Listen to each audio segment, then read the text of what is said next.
हरे कृष्णा, राधे राधे, हर हर महादेव। श्रावण महात्म्य 16वां अध्याय। शीतला सप्तमी व्रत का वर्णन तथा व्रत कथा।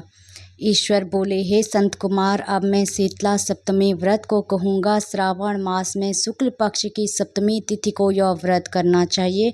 सबसे पहले दीवार पर एक वापी का आकार बनाकर अंश शरीर संज्ञक दिव्य रूप वाले 7 जल देवताओं, 2 बालकों से युक्त पुरुष संज्ञा नारी, एक घोड़ा, एक वृषभ तथा नर वाहन सहित एक पालकी भी उस पर बना दे। इसके बाद 16 उपचारों से 7 जल देवताओं की पूजा करनी चाहिए। इस व्रत के साधन में ककड़ी और दधी ओदन का नैवेद्य अर्पित करना चाहिए। उसके बाद नैवेद्य के पदार्थों में से ब्राह्मण को वायन देना चाहिए। इस प्रकार 7 वर्ष तक इस व्रत को करने के बाद उद्यापन करना चाहिए। इस व्रत में प्रत्येक वर्ष 7 सुहासिनियों को भोजन कराना चाहिए। जल देवताओं की प्रतिमाएं एक स्वर्ण पात्र में रखकर बालकों सहित एक दिन पहले सायंकाल में भक्तिपूर्वक उनकी पूजा करनी चाहिए। प्रातःकाल पहले ग्रह होम करके देवताओं के निमित्त चरु से होम करना चाहिए। जिसने पहले इस व्रत को किया और उसे जो फल प्राप्त हुआ उसे आप सुने। सौराष्ट्र देश में शोभन नामक एक नगर था। उसमें सभी धर्मों के प्रति निष्ठा रखने वाला एक साहूकार रहता था। उसने जल रहित एक अत्यंत निर्जल वन में बहुत पैसा खर्च करके शुभ तथा मनोहर सीढ़ियों से युक्त पशुओं को जल पिलाने के लिए सरलता से उतरने चढ़ने योग्य दृढ़ पत्थरों से बनी हुई तथा लंबे समय तक टिकने वाली एक बावली बनाई। उस बावली के चारों ओर थके राहगीरों के विश्राम के लिए अनेक प्रकार के वृक्षों से शोभ्यमान एक बाग लगवाया। लेकिन वह बावली सूख ही रही गई और उसमें एक बूंद पानी नहीं आया। साहूकार सोचने लगा कि मेरा प्रयास व्यर्थ हो गया और व्यर्थ ही धन खर्च किया। इसी चिंता में विचार करता हुआ वह साहूकार रात में वहीं सो गया। तब रात्रि में उसके स्वप्न में जल देवता आए और उन्होंने कहा कि हे धनद, जल के आने का उपाय तुम सुनो। यदि तुम हम लोगों के लिए आदर पूर्वक अपने पौत्र की बलि दो तो उसी समय तुम्हारी यह बावली जल से भर जाएगी। यह सपना देख साहूकार ने सुबह अपने पुत्र को बताया। उसके पुत्र का नाम दरवीर था और वह भी धर्म कर्म में आस्था रखने वाला था। वह कहने लगा, आप मुझ जैसे पुत्र के पिता हैं। यह धर्म का कार्य है, इसमें आपको ज़्यादा विचार नहीं करना चाहिए। यह धर्म ही है जो स्थिर रहेगा और पुत्र आदि सब नश्वर हैं। अल्प मूल्य से महान वस्तु प्राप्त हो रही है। अंत यह क्रय अति दुर्लभ है, इसमें लाभ ही लाभ है। शीतांशु और चंडासु ये मेरे 2 पुत्र हैं। इनमें शीतांशु नामक जो ज्येष्ठ पुत्र है उसकी बलि बिना कुछ विचार किए आप दे। लेकिन पिताजी, घर की स्त्रियों को यह रहस्य कभी ज्ञात नहीं होना चाहिए। उसका उपाय ये है कि इस समय मेरी पत्नी गर्भ से है और उसका प्रसव काल भी निकट है, जिसके लिए वह अपने पिता के घर जाने वाली है। छोटा पुत्र भी उसके साथ जाएगा।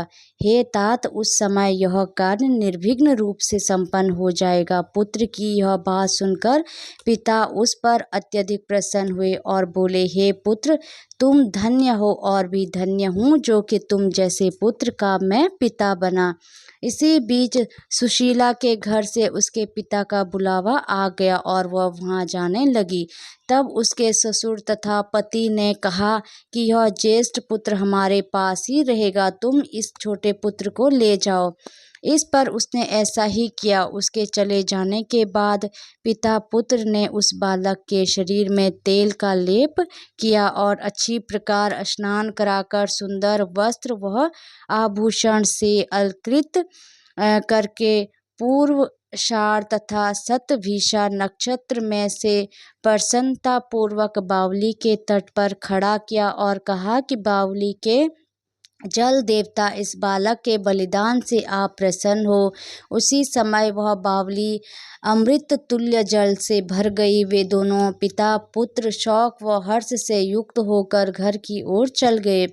सुशीला ने अपने घर में तीसरे पुत्र को जन्म दिया और महीने बाद अपने घर जाने को निकल पड़ी। मार्ग में आते समय वह बावली के पास पहुंची और उस बावली को जल से भरा हुआ देखा तो वह बहुत ही आश्चर्य में पड़ गई। उसने उस बावली में स्नान किया और कहने लगी कि मेरे ससुर का परिश्रम व धन का व्यय सफल हुआ। उस दिन श्रावण माह के शुक्ल पक्ष की सप्तमी तिथि थी और सुशीला ने शीतला सप्तमी नामक शुभ व्रत रखा हुआ था। उसने वहीं पर चावल पकाए और दही भी ले आई। उसके बाद जल देवताओं का विधिवत पूजन करके दही भात तथा ककड़ी फल का नैवेद्य अर्पण किया तथा ब्राह्मणों को वायान देकर साथ के लोगों के साथ मिलकर उसी नैवेद्य अन्न का भोजन किया। उस स्थान से सुशीला का ग्राम 1 योजन की दूरी पर स्थित था।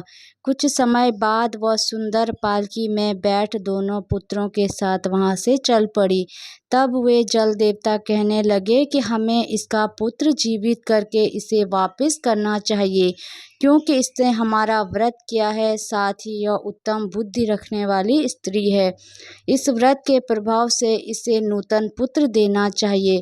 पहले उत्पन्न पुत्र को यदि हम ग्रहण किए रह गए तब हमारी प्रसन्नता का फल ही क्या। आपस में ऐसा कहकर उन दयालु जल देवताओं ने बावली में से उसके पुत्र को बाहर निकालकर माता को दिखा दिया और फिर उसे विदा किया। बाहर निकलकर वह पुत्र माता माता पुकारता हुआ अपनी माता के पीछे दौड़ पड़ा। अपने पुत्र का शब्द सुनकर उसने पीछे मुड़कर देखा। वहां अपने पुत्र को देखकर वह मन ही मन बहुत चकित हुई। उसे अपनी गोद में बिठाकर उसने उसका माथा सूंघा, किंतु यह डर जाएगा इस विचार से उसने पुत्र से कुछ नहीं पूछा। वह अपने मन में सोचने लगी कि यदि इसे चोर उठा लाए तो यह आभूषणों से युक्त कैसे हो सकता है, और यदि पिशाचों ने इसे पकड़ लिया था तो दोबारा छोड़ क्यों दिया। घर में संबंधित जन तो चिंता के समुद्र में डूबे होंगे। इस प्रकार सुशीला सोचती हुई वह नगर के द्वार पर आ गई। तब लोग कहने लगे कि सुशीला आई है। यह सुनकर वे पिता पुत्र अत्यंत चिंता में पड़ गए कि वह न जाने क्या कहेगी और उसके पुत्र के बारे में हम क्या जवाब देंगे। इसी बीच वह तीनों पुत्रों के साथ आ गई। तब ज्येष्ठ बालक को देखकर सुशीला के ससुर तथा पति घोर आश्चर्य में पड़ गए और साथ ही बहुत आनंदित भी हुए। वे कहने लगे, हे भामिनी, तुमने कौन सा पुण्य कर्म किया अथवा व्रत किया था। हे भामिनी, तुम पतिव्रता हो, धन्य हो और पुण्यवती हो। तुम इस शिशु को मरे हुए 2 माह बीत चुके हैं और तुमने इसे फिर से प्राप्त कर लिया और वह बावली भी जल से परिपूर्ण है। तुम एक पुत्र के साथ अपने पिता के घर गई थी, लेकिन वापस तीनों पुत्रों के साथ आई हो। हे सुभद्र, तुमने तो कुल का उद्धार कर दिया। हे सुभाने, मैं तुम्हारी कितनी प्रशंसा करूं। इस प्रकार ससुर ने उसकी प्रशंसा की। पति ने उसे प्रेम पूर्वक देखा और सास ने उससे आनंदित किया। उसके बाद उसने मार्ग के पुण्य का समस्त वृत्तांत सुनाया। अंत में उन सभी ने मनोवांछित सुखों का उपभोग करके बहुत आनंद प्राप्त किया। हे वत्स, मैंने इस शीतला सप्तमी व्रत को आपसे कह दिया है। इस व्रत में दधि, ओदन, शीतल ककड़ी का फल शीतल और बावली का जल भी शीतल होता है तथा इसके देवता भी शीतल होते हैं। अतः शीतला सप्तमी का व्रत करने वाले तीनों प्रकार के तापों के संताप से शीतल हो जाते हैं। इसी कारण से यह सप्तमी शीतला सप्तमी इस अर्थात नाम वाली है। इस प्रकार श्री स्कंद पुराण के अंतर्गत ईश्वर संत कुमार स्वाद में श्रावण मास महात्म्य में शीतला सप्तमी व्रत कथन नामक 16वां अध्याय पूर्ण हुआ। हरे कृष्णा, राधे राधे, हर हर महादेव। भोलेनाथ आप सबकी सारी मनोकामनाएं पूर्ण करे।